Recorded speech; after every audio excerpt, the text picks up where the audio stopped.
अस्सलाम वालेकुम दोस्तों, कैसे हो। उम्मीद करता हूँ कि आप सभी हजरात खैरियत से और आफियत से होंगे। अल्लाह ताला आप लोगों को ऐसे ही खुश रखे।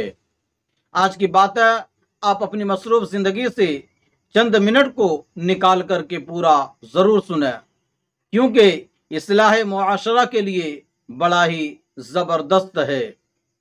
तो चलिए आज की बात शुरू करते हैं। बिस्मिल्लाहिर्रहमानिर्रहीम। शैतान रिश्वत नहीं लेता। इमाम गज़ाली रहिमहुल्लाह ताला फरमाते हैं कि शैतान हमारा ऐसा दुश्मन है कि जो कभी रिश्वत कबूल नहीं करता। बाकी दुश्मन ऐसे होते हैं कि अगर कोई हदिये, तोहफे और रिश्वत दे दे तो वो नरम पड़ जाएंगे और मुखालिफत छोड़ देंगे, और अगर खुशामद की जाए तो उसे भी वो मान जाएंगे।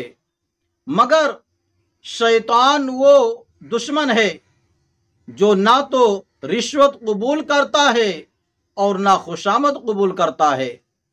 ये कोई नहीं कह सकता कि हम एक दिन बैठकर उसकी खुशामद कर लेंगे और ये हमारी जान छोड़ जाएगा। ये हरगिज नहीं छोड़ेगा, इसलिए कि ये ईमान का डाकू है और इसकी हर वक्त इस बात पर नजर है कि मैं किस तरह इंसान को ईमान से महरूम कर दूं। दोस्तों, आज के लिए बस इतना ही। अपना ख्याल रखें। खुदा हाफिज। अस्सलामु अलैकुम व रहमतुल्लाहि व बरकातुहू।